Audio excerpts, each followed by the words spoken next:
বিসমিল্লাহির রহমানির রহিম।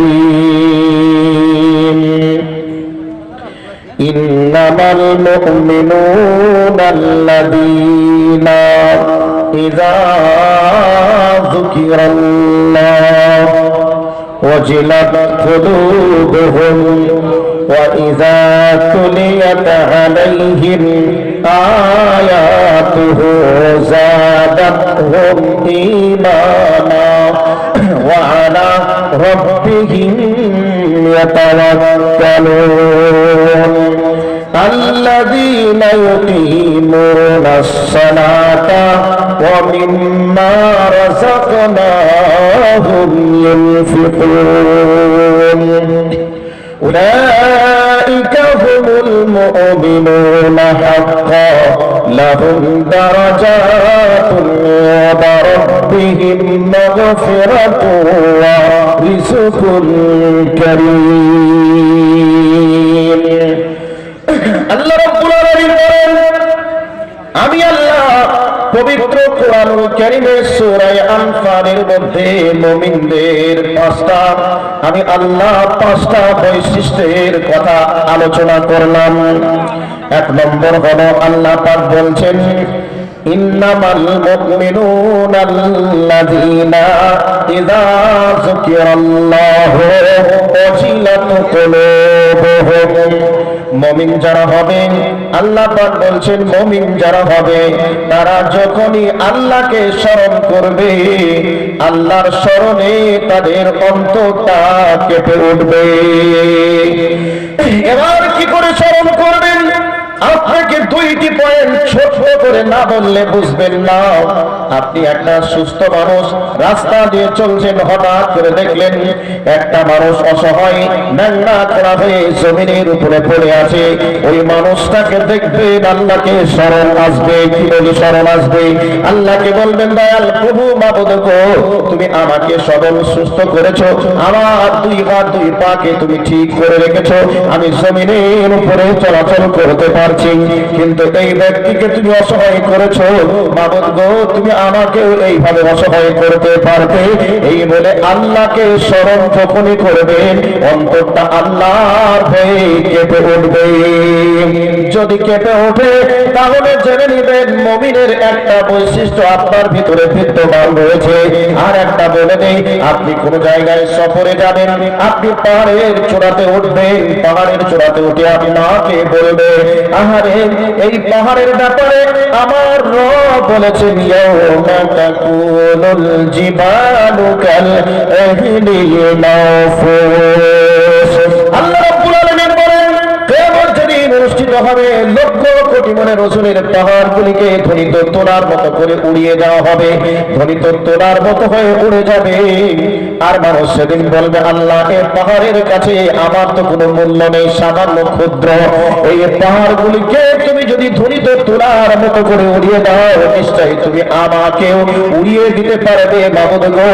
এভাবে আল্লাহকে স্মরণ আসার সাথে সাথে আল্লাহ হয়ে আপনার অন্তর কেঁপে উঠবে। যদি কেঁপে ওঠে তাহলে জেনে নেবেন মুমিনের একটা বৈশিষ্ট্য আপনার ভিতরে বিদ্যমান রয়েছে। নাম্বার 2, আল্লাহ পাক বলেন, ওয়া ইযা তুলিয়াত আলাইহিম আয়াতুহু যাদাতুহুম ঈমানা। আল্লাহ রাব্বুল আলামিন বলেন, মুমিনের 2 নম্বর বৈশিষ্ট্য হলো, মুমিনেরা যখন কোরআনের তেলাওয়াত করবে, কোরআনের তেলাওয়াত শুনবে, কোরআনের তেলাওয়াত করে কোরআনের তেলাওয়াত শুনে মুমিনের ঈমান বৃদ্ধি পাবে। আজকে বক্তব্য চলছে, কোরআন থেকে চলেছে। এই কোরআনের বক্তব্য শোনার পরে আপনার মন যদি ঈমানের দিকে ঝুঁকে যায়, যদি পরকালের চিন্তা চেতনার দিকে ঝুঁকে যায়, তাহলে জানতে হবে আপনার ভিতরে ঈমান বেড়েছে, ঈমান বেড়েছে। এবার আপনাকে বলি, উদাহরণ দিই, আপনার মোবাইলে যখন চার্জ শেষ হয়ে যায়, ব্যাটারি লো হয়ে যায়, তখন আপনি ব্যাটারিটাকে, মোবাইলটাকে যখন আপনি চার্জে দিয়ে দেন, তখন ব্যাটারি যেমন চার্জ বাড়তে বাড়তে এমন একটা সময় আছে তখন আপনার মোবাইল আপনাকে সিগন্যাল দিয়ে দেয় ব্যাটারি ফুল হয়ে গেছে। ঠিক ঠিক মুমিনেরা আল্লাহর কোরআন শুনবে, শুনে শুনে শুনে শুনে ঈমান বৃদ্ধি পাবে। এই জন্য বিশ্বনবী জনাবে মুহাম্মদুর রাসূলুল্লাহ সাল্লাল্লাহু আলাইহি ওয়াসাল্লাম বলেন, ঈমান বাড়ে এবং ঈমান কমে। যদি আপনি ভালো কাজ করেন ঈমানী অবস্থায়, তাহলে ঈমান আপনার আরো বেড়ে যাবে। আর যদি ঈমানী অবস্থায় থাকার পরেও যদি আপনি গুনাহের কাজ করে নেন, তাহলে জানতে হবে আপনার ঈমান কমে যাবে। এই জন্য বিশ্বনবী বলছেন ঈমান বাড়ে এবং ঈমান কমে।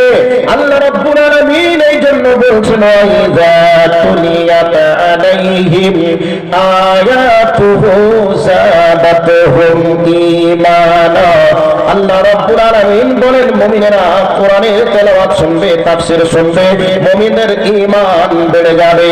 যদি ঈমান বেড়ে যায়, তাহলে জেনে নেবেন 2 নম্বর বৈশিষ্ট্য আপনার ভিতরে বিদ্যমান রয়েছে। এবার 3 নম্বর আল্লাহ রাব্বুল আলামিন বলেন, ওয়া আলা রাব্বিহিম ইয়াতাওয়াক্কালুন।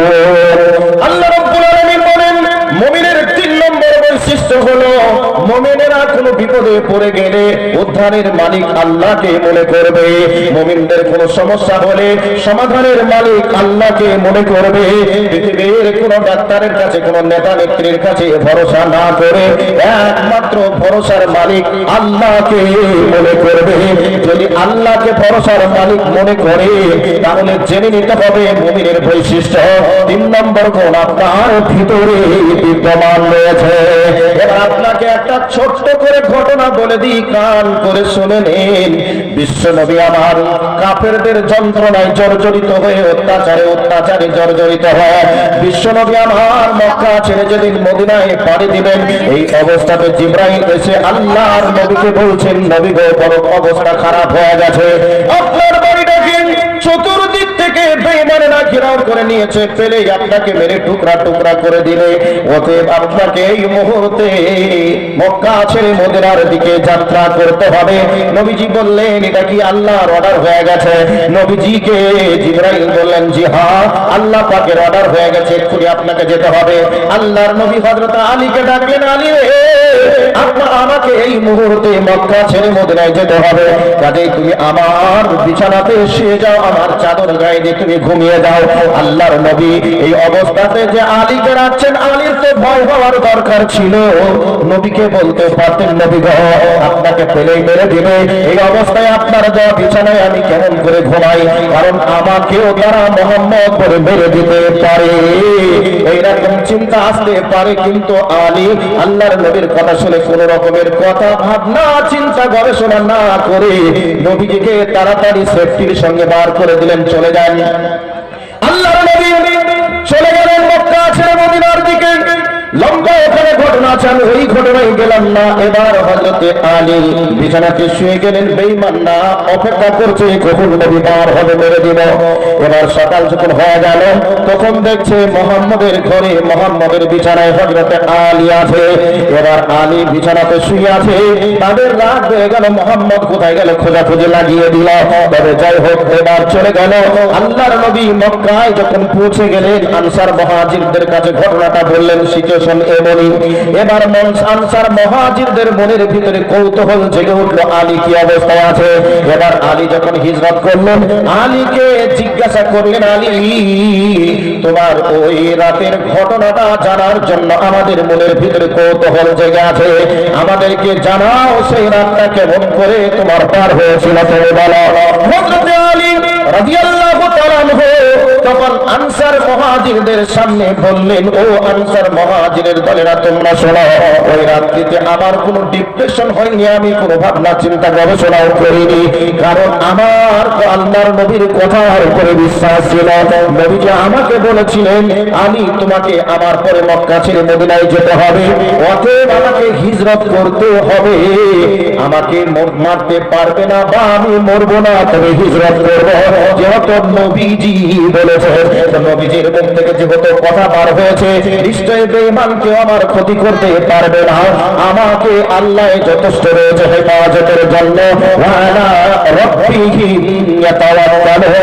আর একমাত্র ভরসার মালিক আল্লাহকেই ভেবেছিলেন হযরত আলী। আমার ভাই, আমার বন্ধুরা, এইরকম জীবনে বিপদ হয়ে যায় বর্তমান সময়ে বিজেপি আরএসএস সেনা বজরং বিশ্ব হিন্দু পরিষদের লোকেরা মানুষজনকে ধরছে আর বলো জয় শ্রীরাম বলো। এইরকম যদি কোন সিচুয়েশন হয়ে যায় দেবদেবীর সামনে তোমাকে একটা কিছু দিতে হবে, এবার তোমাকে এইরকম যদি জ্বালা যন্ত্রণার সম্মুখীন করে দেয়, এই অবস্থায় নবীজি বলেছেন তোমাকে যদি হত্যা করে দেয়, টুকরা টুকরা করে দেয়, আগুনে জ্বালিয়ে দেয়, তারপরে তোমরা লা তুশরিক বিল্লাহ, খবরদার তোমরা আল্লাহর সঙ্গে অংশীদার স্থাপন করিও না, বরং এই সময়তে ওয়ালা রাব্বিহিম ইয়াতাওয়াক্কালুন, ভরসা আল্লাহ রাব্বুল আলামিনকেই করবে। এই রকম অবস্থায় মুমিন যদি আল্লাহকে ভরসার মালিক মনে করেন, এই অবস্থায় যদি আল্লাহর উপরে ভরসা থেকে যায়, তাহলে জেনে নিতে হবে মুমিনদের 3 নম্বর গুণ তার ভিতরে বিদ্যমান থাকবে। এবার আল্লাহ বলছেন 4 নম্বর, আল্লাযীনা ইউকিমুনাস সালাতা। মুমিনদের 4 নম্বর বৈশিষ্ট্য হলো মুমিনেরা সালাত আদায় করবে। বন্ধুরে, বর্তমান সময়ে নামাজ নেই, রোজা নেই, এরপরে অনেকজন বলে নামাজ না পড়লে কি হবে, ঈমান ঠিক আছে এরকম কথা বলে। মামুন বেটা তুমি শুনে নাও, তোমার বাবার যদি জমি না থাকে, জমির আল কোথায় তুমি পাবে? জমি থাকতে হবে, তারপরে দাবি করবে এই জমির আলটা আমার। আজ আল্লাহ পাক বলছেন মুমিনদের 4 নম্বর বৈশিষ্ট্য হলো মুমিনেরা সালাত আদায় করবে। সালাত বিহীন মানুষ ঈমানদার হতে পারে না, সালাত বিহীন মানুষ মুসলমান হতে পারে না, কারণ মুসলমান নয়, এ ব্যাপারে সীমারেখা নির্ধারণ করে দিয়েছে বিশ্বনবী জনাবে মুহাম্মদুর রাসূলুল্লাহ সাল্লাল্লাহু আলাইহি ওয়াসাল্লাম। এই জন্য আল্লাহ রাব্বুল আলামিন বলেন আল্লাযীনা ইউকিমুনাস সালাতা। আল্লাহ রাব্বুল আলামিন বলেন মুমিনদের 4 নম্বর বৈশিষ্ট্য হবে মুমিনেরা সালাত আদায় করবে। এবার সালাত আদায় করি আমরা, কিভাবে সালাত আদায় করি? নামাজি লোককে নামাজ পড়তে দেখেছি, তাদের দেখা দেখে নামাজ পড়ি, কিন্তু ওই লোকটা নামাজ হয় কি না এ ব্যাপারে আমাদের ভাবনা নেই। কিন্তু নামাজের ব্যাপারে এত গুরুত্বপূর্ণ বিশ্বনবী কথা বলেছেন, সেই কথার দিকে যদি আমরা একটু চলে যাই তাহলে বুঝতে পারবো আল্লাহর নবী নামাজের সময় নির্ধারণ করে দিয়েছেন, সালাতুল ওয়াক্তিহা, নামাজের জন্য নির্ধারণ করা হয়েছে সময়। আবার আল্লাহ পাক বলছেন ইন্নাস সালাতা কানাত আলাল মুমিনিনা কিতাবাম মাওকুতা, নিশ্চয়ই মুমিনদের জন্য নামাজের সময় নির্ধারণ করা হয়েছে। শুধু নামাজ পড়লে হবে না, টাইমের দিকে গুরুত্ব দিতে হবে এবং নামাজের টোটাল আরকানকে ঠিক রাখতে হবে, নামাজে মনোযোগ থাকতে হবে।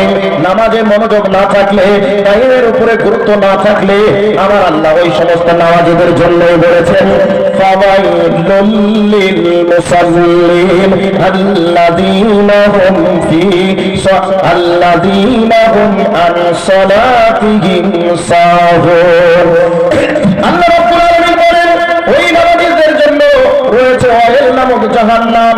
যেই নামাজীরা তাদের নামাজের ব্যাপারে উদাসীনতা থাকে, নামাজে মনোযোগ থাকে না, টাইমের উপরে গুরুত্ব থাকে না, ওদের জন্য আল্লাহ ওয়াইল জাহান্নামকে রিজার্ভ করে রেখে দিয়েছে। তবে নামাজটা কেমন হবে আল্লাহ পাক পবিত্র কোরআন সূরাতুল মুমিনের মধ্যে বলে দিয়েছেন।